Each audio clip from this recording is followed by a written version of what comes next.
Hi friends, அஸ்ஸலாமு அலைக்கும். எல்லோரும் எப்படி இருக்கீங்க? நான் ரொம்ப நல்லா இருக்கேன். நீங்கள் எல்லோரும் நல்லா இருக்கீங்கன்னு நம்புகிறேன்.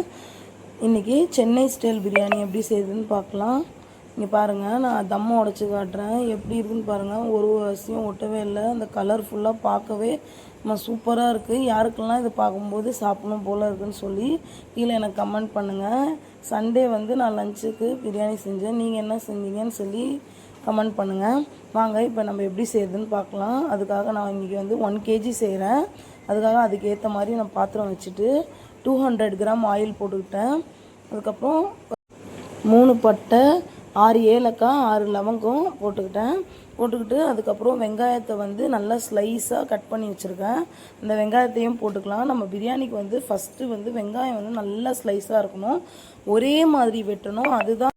அதுதான் அதில் டேஸ்ட்டு கொடுக்கும். ஏன்னா வெங்காயம் நம்ம வேறு மாதிரி வெட்டினோன்னா ஒன்று வேகும், ஒன்று வேகாமல் இருக்கும். அதனால தான் நான் வெங்காயத்தை நல்லா ஸ்லைஸாக வெட்டியிருக்கேன். அதே மாதிரி தக்காளியும் நான் 1 kgக்கு 400 கிராம் ஆனியன், 400 கிராம் டொமேட்டோ, 5 பச்சை மிளகாய் எடுத்துருக்கேன், அரைக்கட்டு புதினா, அரைக்கட்டு கொத்தமல்லி, அதுக்கப்புறம் தேவையான அளவு இஞ்சி பூண்டு பேஸ்ட்டு. இப்போ நம்ம வெங்காயத்தை அந்த எண்ணெயில் போட்டுக்கலாம். வெங்காயம் இன்னொரு சீக்ரெட் வெங்காயம் எந்த அளவுக்கு நம்ம வதக்குறோமோ அதுதான் பிரியாணியோட டேஸ்ட்டு. அதுதான் நிறைய பேரும் தப்பு பண்ணுறது. வெங்காயம் நல்லா கோல்டன் கலரில் வரணும். அதுக்காக கொஞ்சம் டைம் எடுக்கும். நம்ம நல்லா சிம்லேயும் ஃபாஸ்ட்டாகவும் வச்சு நல்லா வதக்கலாம். வெங்காயம் சீக்கிரமாக வதங்கணுன்னா நம்ம கொஞ்சம் உப்பு போட்டுக்கலாம். நான் உப்பு போட்டுக்கிட்டேன். உப்பு போட்டுட்டு நல்லா சிம்மில் வச்சு மூடி வச்சு வதக்குங்க. அந்த சைடில் அந்த கேப்பில் நான் கொஞ்சம் பாத்திரம் இருந்துச்சு, அதெல்லாம் கழுவிட்டு அது வரைக்கும் எல்லாமே ரெடி பண்ணி சிக்கன் எல்லாம் வாஷ் பண்ணி வச்சுட்டேன். நான் இன்றைக்கி இந்தியா கேட் தான் எடுத்திருக்கேன் 1 kg. அது அப்படியே ரொம்ப நைஸாக இருக்கும் அந்த ரைஸு. ஸோ நம்ம 2 வாட்டி தான் வாஷ் பண்ணணும். அதுவும் நான் பாருங்கள் எப்படி வாஷ் பண்ணுறேன். ரொம்ப அது அரிசிக்கே வலிக்காத மாதிரி இதை எடுத்து லைட்டாக கழுவணும். ஏன்னா அரிசி உடஞ்சிரும். ஸோ 2 வாட்டி வாஷ் பண்ணிவிட்டு 3வது தண்ணி போட்டு ஊற வச்சுருங்க. அரிசி ரொம்ப தின்னாக இருக்கும் இந்த இந்தியா கேட்டு, அதனால தான் சொல்கிறேன். இங்கே பாருங்கள், இந்த மாதிரி கலர் வந்த அப்புறம் நம்ம தக்காளியும் எடுத்து போட்டுக்கலாம். இன்னொரு சீக்ரெட் என்னென்னா, பிரியாணிக்கு நிறைய பேர் கலர்லாம் போடுவாங்க நல்லா பார்க்க நல்லாயிருக்கும்னு சொல்லி.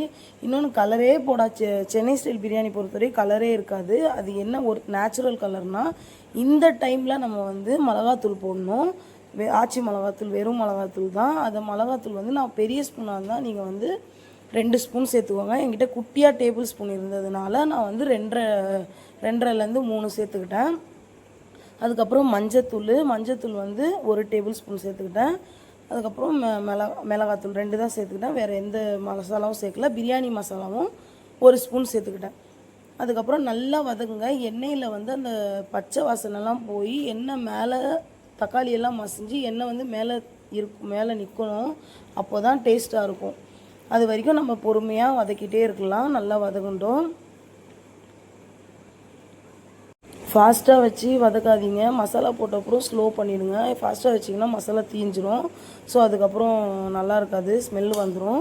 சிம்மில் வச்சு நல்லா வதக்குங்க. நல்லா வதங்கிட்ட அப்புறம் நம்ம கட் பண்ணி வச்சுருக்கிற அரைக்கட்டு புதினா, அரைக்கட்டு கொத்தமல்லியிலேருந்து கொஞ்சம் எடுத்து வச்சுட்டு பேலன்ஸ் இருந்ததை எடுத்து போட்டுக்கலாம். அந்த எண்ணெயில் போடும்போது அந்த புதினா கொத்தமல்லியோட ஃப்ளேவர் அந்த எண்ணெயில் இறங்கிடும். ஸோ பிரியாணிக்கு இன்னும் கொஞ்சம் நல்ல டேஸ்ட்டு கொடுக்கும்.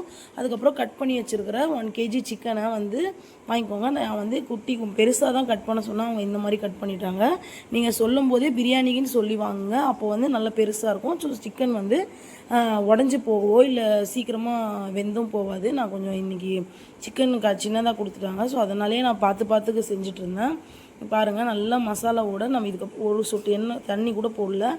அந்த மசாலையிலே நல்லா கிளற மூடி வச்சிங்கன்னா சிக்கனில் இருக்கிற தண்ணி, இஞ்சி பூண்டு எல்லாத்துலேயும் இருக்கிற தண்ணி வந்துடும். இஞ்சி பூண்டு சொல்ல மறந்துட்டேன்.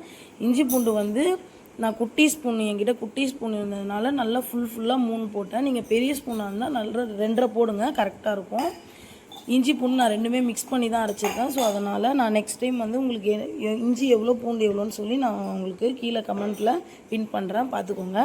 அதுக்கப்புறம் 5 பச்சை மிளகாவும் கட் பண்ணி வச்சுருக்கோம்ல அதையும் கொஞ்சம் போட்டு இன்னும் கொஞ்சம் புதினா கொத்தமல்லியும் கொஞ்சம் போட்டு நல்லா வதக்கலாம். சிம்மில் வச்சு வதக்குங்க. அது பாருங்கள் அந்த மசாலாவோட ஃப்ளேவர் அப்படியே அந்த சிக்கனில் பாருங்கள் எப்படி ஒட்டிக்கிச்சு.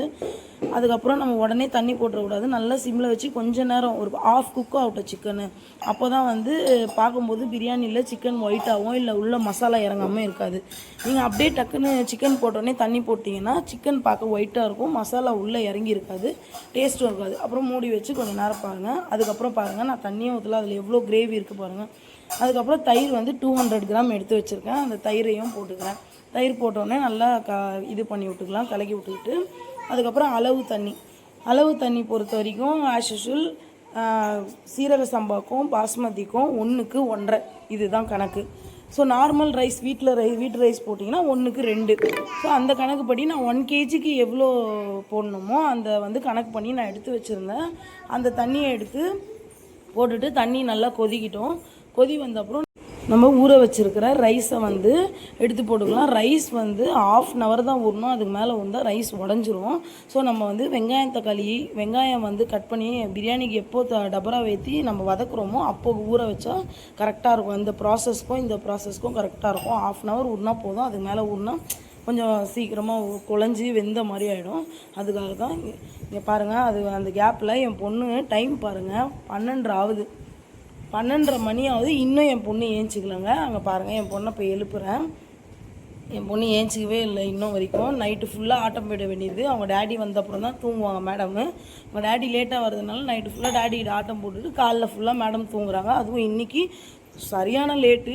எப்போயுமே 11 மணிக்கு ஏஞ்சிருவாங்க, 12:30 ஆச்சு இன்னும் ஏஞ்சிக்கல. மேடம்க்கு இன்னும் தூக்கம் போகல, அந்த தூக்கத்திலே தான் இருக்காங்க. இப்படி தூங்கினா அங்கே வளர்றாங்க. நான் ஏஞ்சிருமான்றேன், ஏஞ்சிக்கல. அதுவும் டக்குன்னு ஏஞ்சோடனே அங்கே எங்கள் வீட்டு சைடு அவள் என்ன கேட்குறான்னா, எங்கள் வீட்டுக்கு பால்கனியில் வந்து புறா வந்து 2 குட்டி போட்டிருக்கு. அந்த புறாவை தான் மேடம் வந்து நாங்கள் அவள் தூங்கும்போது நைட்டு தெரியாமல் எடுத்து வச்சுடுவாங்க மம்மிக்கிட்டே. அதை வந்து தேடிட்டுருக்கா, எங்கே போச்சு, அது வந்தால் தான் நான் ஏஞ்சிப்பேன், எனக்கு வேணும் அப்படின்னு சொல்லி அடம் பிடிச்சிட்ருக்கா. ஏஞ்சிருமா, அங்கே இருக்குமா, அவங்க மம்மிக்கிட்ட இருக்குது, அவங்க மம்மிகிட்ட ஃபுட்டு சாப்பிட்டுட்டுருக்கு, நீ ஏஞ்சி ப்ரஷ் பண்ணிவிட்டு அதுக்கப்புறம் விளையாடலாமான்னு சொல்கிறேன். அதுக்கப்புறம் தான் சமாதானம் பண்ணாங்க. சரிம்மா ஒரு ஃபாலோவர்ஸ்க்கு ஒரு ஹாய் சொல்லுமானா கூட மேடம் சொல்ல மாட்டாங்களாம். அது பாருங்கள் டென்ஷனில் இருக்காங்க. அதுக்கப்புறம் சமாதானமாக ஹாய் சொல்லிட்டாங்க. ஒரு ஸ்மைல் பண்ணியும் காட்டிட்டுன்னு சொன்னால் அங்கே பாருங்கள் ஸ்மைல் பண்ணுறது பாருங்கள். இப்போவும் எனக்கு சிரிப்பு தான் வருது. பாருங்கள் ப்ளைன் கிளேஸ்லாம் கொடுக்குறா. அதுக்கப்புறம் எனக்கு வந்து பார்சல் வந்துச்சு. நான் அந்த பார்சலை வாங்கி வச்சுட்டேன். நான் வந்து இந்த வீட்டிலேருந்து வேறு வீட்டுக்கு ஷிஃப்ட் ஆக போகிறேன். அது கூடிய சீக்கிரம் அந்த வீட்டோட எல்லாமே நான் உங்களுக்கு சொல்வேன்.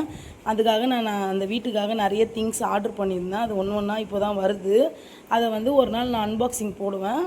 அப்போ போடும்போது உங்களுக்கு கண்டிப்பாக காட்டுறேன். சரி, ஓகே. சிக்கன் பிரியாணி எப்படி பாதியிலே முடிச்சுட்டு போய்ட்டோம். இப்போ வாங்க பார்க்கலாம். அந்த தண்ணி வந்து நம்ம ஊற்றிட்டு தண்ணி கொதிச்சப்பறம் ஆக்சுவலாக ரைஸ் போட வேண்டியதான். ரைஸை போட்டுட்டு ரைஸில் வந்து நம்ம ஊற வச்சுருப்போம். ஒன்றா எடுத்து அதில் போடும்போது அதில் இருக்கிற தண்ணியும் அதில் போகும். ஸோ அதனால் நீங்கள் ஒரு பிளேட்டை நம்ம எதில் ஊற வச்சுருக்கீங்களோ அதுக்கு ஏற்ற பிளேட்டை வச்சுட்டு நல்லா ரைஸ் வடித்த மாதிரி தண்ணியை வடிகட்டிட்டிங்கன்னா அதில் கொஞ்சம் கூட தண்ணி இருக்காது. அதுக்கப்புறம் நம்ம அதை எடுத்து அப்படியே போடலாம். சில பேர் அப்படியே கொஞ்சம் கொஞ்சமாக தண்ணியிலேருந்து எடுத்து போடும்போது அவங்களுக்கு காயம் போடும். ஸோ நான் ஃபஸ்ட்டு அந்த மாதிரி தான் பண்ணிட்டேன். அதுக்கப்புறம் அந்த குழம்பு வந்து அப்படியே கட்டை விரலில் தெரிச்சு அந்த கட்டை விரலில் ஒரு மாதிரி ஆயிடுச்சு. உங்கள்கிட்ட அதுவும் நான் காட்டியிருப்பேன் வீடியோவில். ஸோ அதனால் நீங்கள் வந்து வடிச்சிட்டு அதை அப்படியே உடனே கொட்டுற மாதிரி பாருங்கள். இங்கே பாருங்கள், அதில் தண்ணியே இல்லை பாருங்கள், ஒரு சொட்டு கூட. நான் வடித்து வச்சிட்டேன். அதுக்கப்புறம் போட்டவுடனே நம்ம கிண்டக்கூடாது, பொறுமையாக ஹேண்டில் பண்ணணும் ரைஸை போட்டப்புறம். ஏன்னா பாஸ்மதி ரொம்ப சென்சிட்டிவாகவும் உடஞ்சிரும். அதுக்கப்புறம் மேலே மூடி வச்சுட்டு குக்கரில் நான் தண்ணி வச்சுருக்கேன். ஒரு நல்ல பெரிய பாத்திரமாக பார்த்து நீங்கள் வந்து மேலே தம் கொடுங்க. ஏன்னா சைட்லேருந்து ஆவி வெளியே போக சான்ஸ் இருக்குது. ஸோ அதனால் நான் இங்கே வந்து கொஞ்சம் ஹெவியான பாட்டமாக பார்த்து அதை மூடிட்டு மேலே வந்து ஹெவியாக ஒரு பாட்டமில் தண்ணியை பிடிச்சி ஃபுல் பண்ணி வச்சுருங்க.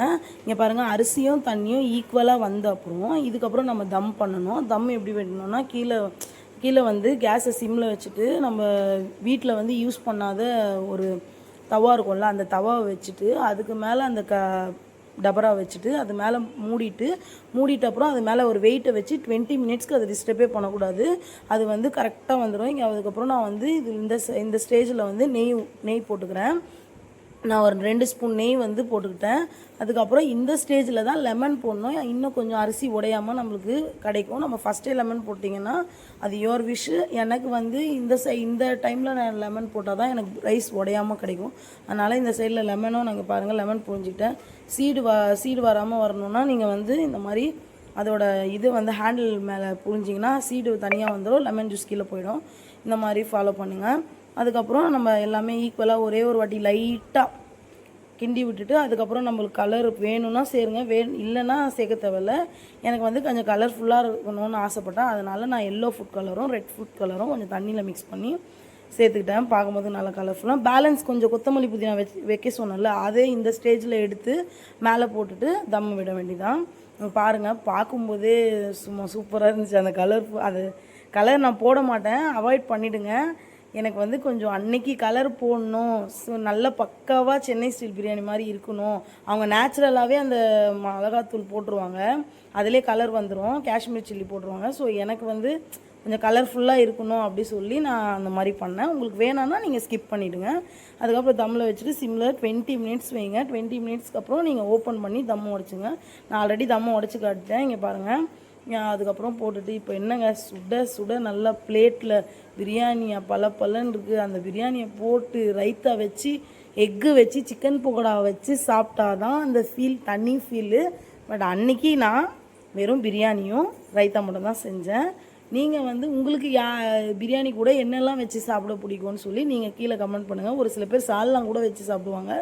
எனக்கு சிக்கன் பக்கோடா எக்கு ரைத்தா இல்லைன்னா சூப்பராக இருக்கும். ஒரு சில பேர் கத்திரிக்காய் பச்சடியும் வச்சு சாப்பிடுவாங்க. எனக்கு என்றைக்குமே ரைத்தா தான் பிடிக்கும். அன்றைக்கி 2 மிஸ்ஸிங்கு, சரி என்ன பண்ணுறது. ஆனால் சுட சாப்பிட்ருங்க, செய்யும்போதே ரொம்ப சூப்பராக இருக்கும். ஓகே ஃப்ரெண்ட்ஸ், பாய்.